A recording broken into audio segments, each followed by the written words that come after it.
Il y a parfois des voyages que l'on oublie et d'autres qui vous captivent. Vous vous retrouvez dans un pays lointain, dans un pays des îles du vent et de la mer. Vous êtes aux Philippines. Les Philippines, un paradis de 7107 îles, dont 2000 habités. Ce pays aux 1000 facettes, le plus grand archipel du monde.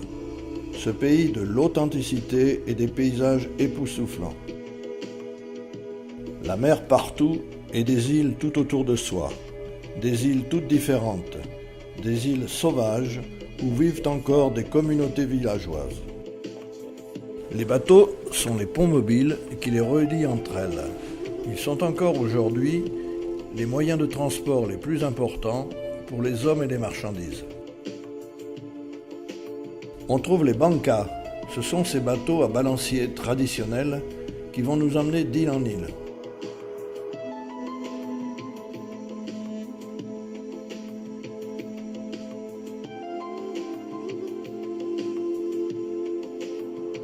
Les Philippines constituent une bande de terre qui s'étire d'ouest en est, de la mer de Chine méridionale à l'océan Pacifique. Les Philippines, c'est le paradis des plages désertiques et des eaux transparentes avec cocotiers en toile de fond.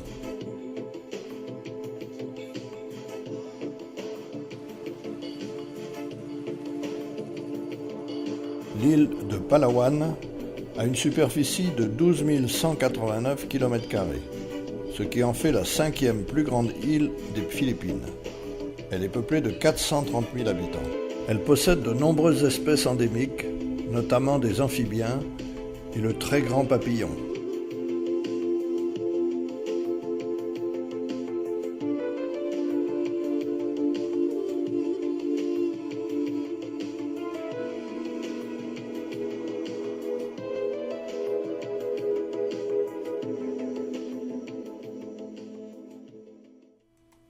Le voyage débute dans la ville de Puerto Princesa, petit paradis au milieu de nulle part. Elle constitue le point de départ pour les excursions en bateau dans les imposantes grottes de calcaire et la rivière souterraine du parc national, où la biodiversité est d'une grande richesse.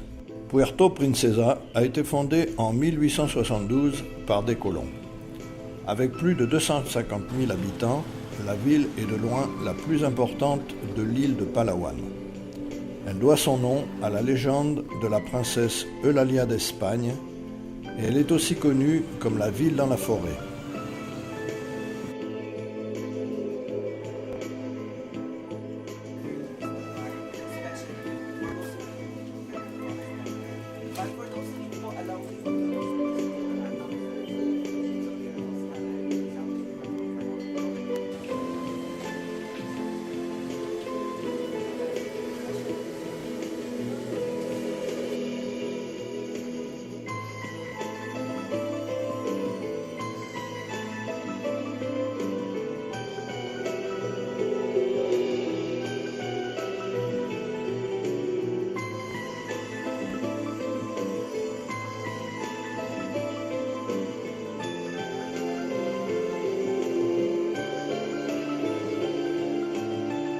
Palawan est encore couverte à moitié de forêts anciennes. L'un des trésors est le parc national de la rivière souterraine de Puerto Princesa.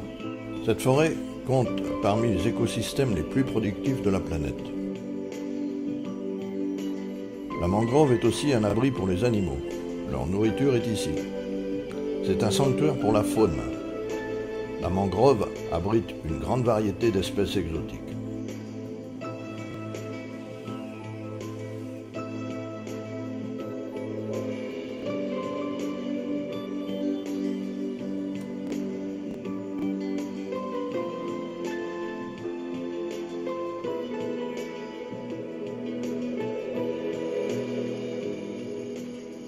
Promenade en bateau à la découverte d'un lieu chargé d'une histoire sculptée par la nature.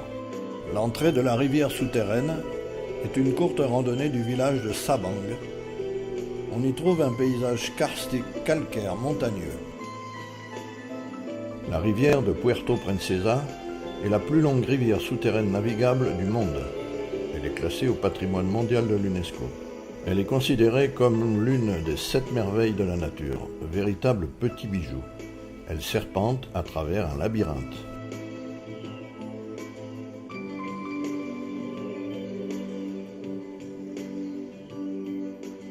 La cavité souterraine principale mesure plus de 24 km de développement.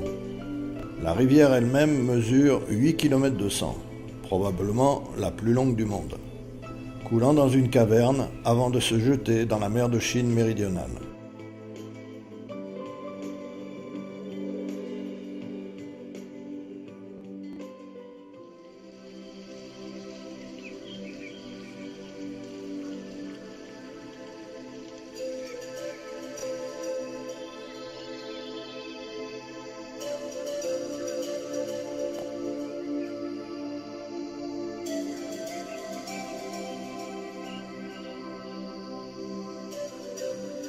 Le palétuvier est un arbre très résistant. C'est l'espèce dominante des mangroves, lieu de reproduction de nombreuses espèces, poissons, oiseaux, crabes, mollusques et crustacés.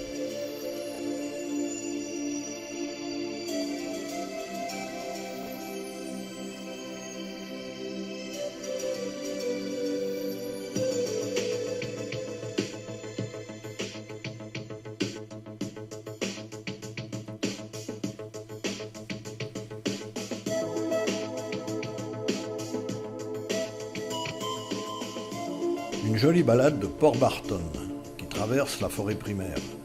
On marche environ une bonne heure pour arriver à la cascade au bout d'un chemin au bord de la rivière. L'eau est limpide, on peut s'y baigner.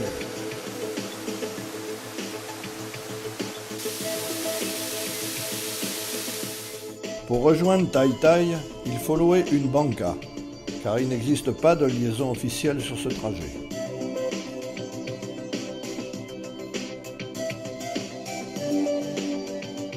Tai Tai est une municipalité de la province de Palawan, avec une population de 76 000 habitants environ.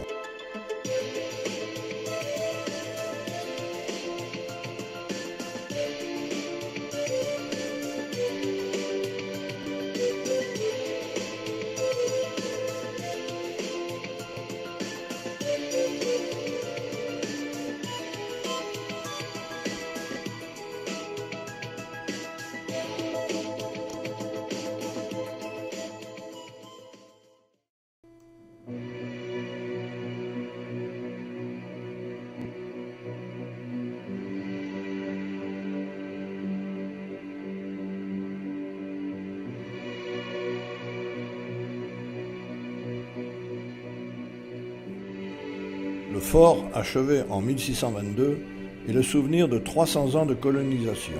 Il était utilisé pour se défendre contre les musulmans et pour empêcher le siège de la population par les pirates.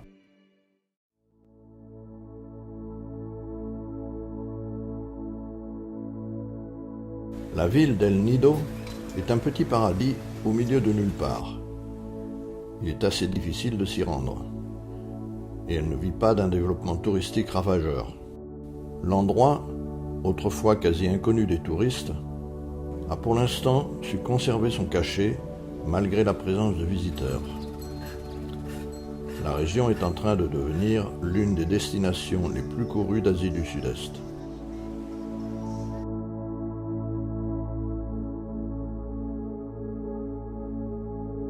Si tout le monde se presse à El Nido, c'est que le village est la porte d'entrée de l'un des plus beaux littoraux du monde.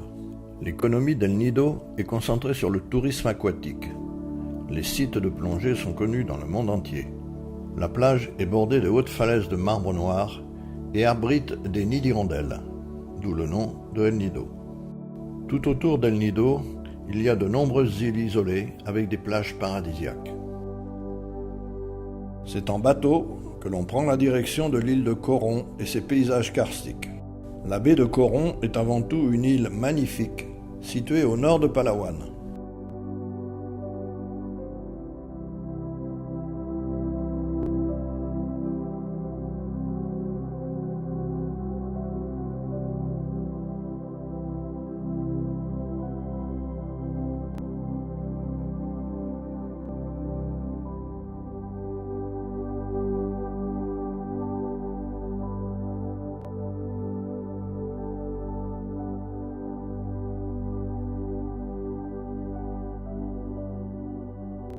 Helicopter Island, au large de la côte d'El Nido, abrite des falaises imposantes qui prennent en sandwich d'épaisses forêts tropicales vert foncé.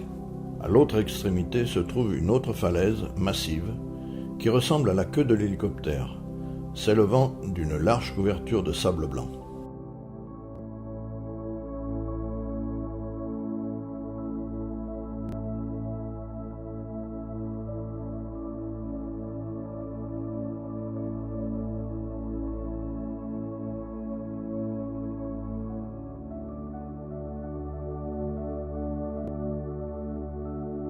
Secret Beach est situé sur l'île de Matinlock.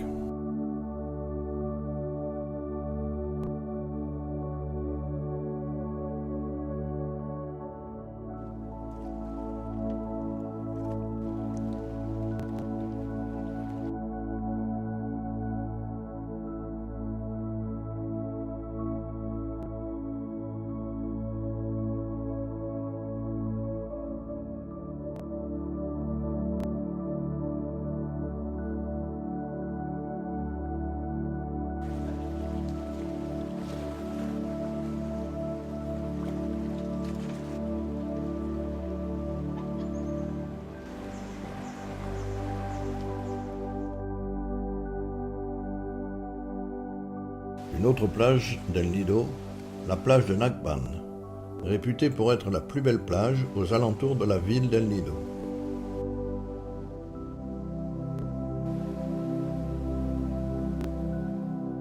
Pour aller au village de pêcheurs de Bucana, tout près de la plage de Douli, il faut emprunter un pont suspendu.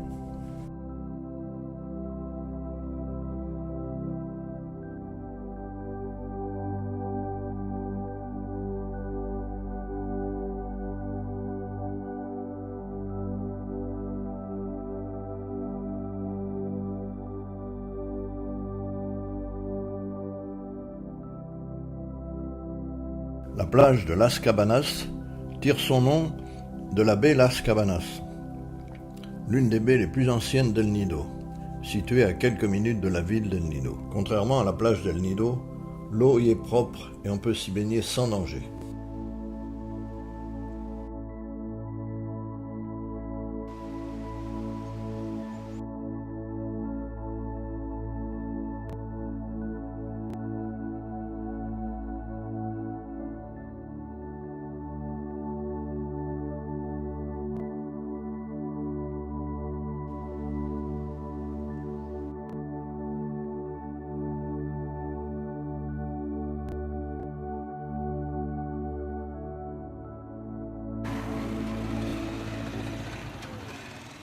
« 18 heures d'avion séparent Paris de Manille, capitale des Philippines. Plus d'îles désertes, ni de plages de sable fin et rivières verdoyantes. Pas de doute, on est bien à l'autre bout du monde. Manille, jeune et très vivante, est à l'image du pays, à la fois éclatée et congestionnée. La situation favorable à l'embouchure d'un port naturel en a fait un point de rencontre sur le plan international. La ville de Manille est l'une des villes les plus peuplées du monde, avec plus d'1 600 000 habitants. Entre jeepneys bruyantes et quartiers d'affaires ultramodernes, on découvre l'envers contrasté de la capitale.